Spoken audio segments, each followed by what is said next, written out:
So tell me about that first time. Where were you? What was the setting like? Were you freaked out? Were you I will nervous? just say, for legal purposes, this was not in the U.S. No, joking. I was with a group of friends, and in a very relaxed setting. We had some DMT, and we decided to. We were all, discussing different problems in our life, and we decided, let's relax and sort of try to press the reset button, and wake up tomorrow like refreshed and amazing. And basically, I'm lying on the couch, and, vaporizing some DMT, not really feeling any effects, smoke some more. A lot of the other people in the room had already started to feel it because they had some experience with it, and just maybe their brains are more susceptible or, more open to the psychedelics. So it took me a little bit of time to actually start seeing anything, and I closed my eyes, and the first thing that happened was sort of almost like what I would expected. If like somebody takes acid or something, there was like a lot of geometric shapes, and they were very bright and colorful and like spinning and making like these beautiful, amazing, like sacred geometry patterns. And I'm going, wow, this is the most amazing screensaver I've ever seen in my life. Like, I'm like, this doesn't seem meaningful or anything, but this is beautiful. Like, I could never imagine seeing these patterns and shapes and just the way it was going ever in my life. And I'm just like, wow, this is just beautiful. Like, I feel like all of my neurons are like firing in some kind of beautiful pattern that will never happen again. I'm just like, most beautiful sunset ever. But then things started changing. So I started having, it was almost like it became sort of like a little bit of a video game. This is very bizarre, but I saw like little cartoon cats walking around, and like there's ice cream cones. It was weird. And then I'm going, okay, I don't know whether this is gonna start going off the deep end, but after that played out a while, there was like a distortion of the reality there. Like what I was seeing was no longer like a 3D world. It became like a 4D world, which it was like time and space was bending.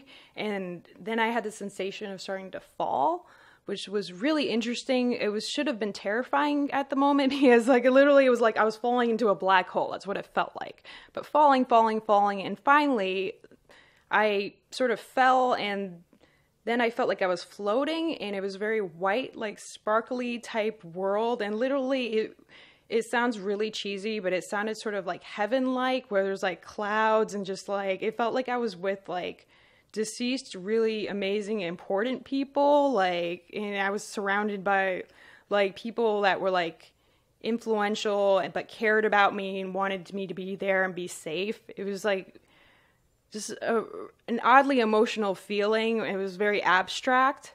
And then like the last thing that I remember from that first trip was like, it was almost like the Last Supper setting. Like, and I'm not even a deeply religious person. I was raised Catholic, but literally it felt like I was sitting at the Last Supper, and it was just like, this was completely normal. And then right after that, then I woke up and I was just like, did I just go to heaven? This is a really, this is bizarre. Like, that's not, I started off seeing shapes, and then there were cats, and then I felt like I fell out of space and ended up at the Last Supper in heaven or something. It was just such a weird, bizarre experience. And they're like, my friends were like, yeah, a lot of us have had similar experiences. It's like crossing over. And I'm going, crossing over where? They're like, oh, to the other side. And I'm going, none of this makes sense to me. It wasn't scary.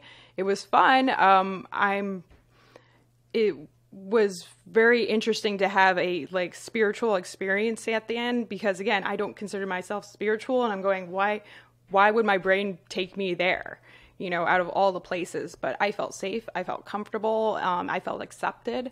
And that was just an interesting place at the time, because I was going through some emotional turmoil, and I didn't feel safe or welcome or like I had friends. And it just felt at the end like it was okay and I was loved. And that was a really nice thing, and it made me want to go try it again at some other point.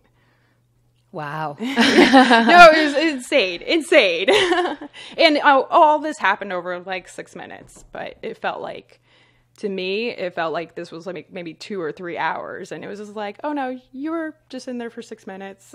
It blows my mind sometimes thinking about this, because the old me would have never been able to rationalize that. It was just like, okay, let's just forget that happened. That was weird, or you're mentally ill or something. You know, that's what you're trained to think. You know, if you're having these experiences, your brain isn't working, or it's doing something weird, or, you know, for a neuroscientist point of view, you know, well, that's just this neuron overfiring and releasing too much glutamate, and, you know, it's all a chemical response. But the fact that my body took a chemical and decided to give me a feeling of comfort and spirituality, and sort of went that way with it, was nice. And I think our bodies have an innate ability to heal themselves, and that's amazing. And not many people know how to unlock that in themselves. And it's I can't wait for the time where I can have another experience with it.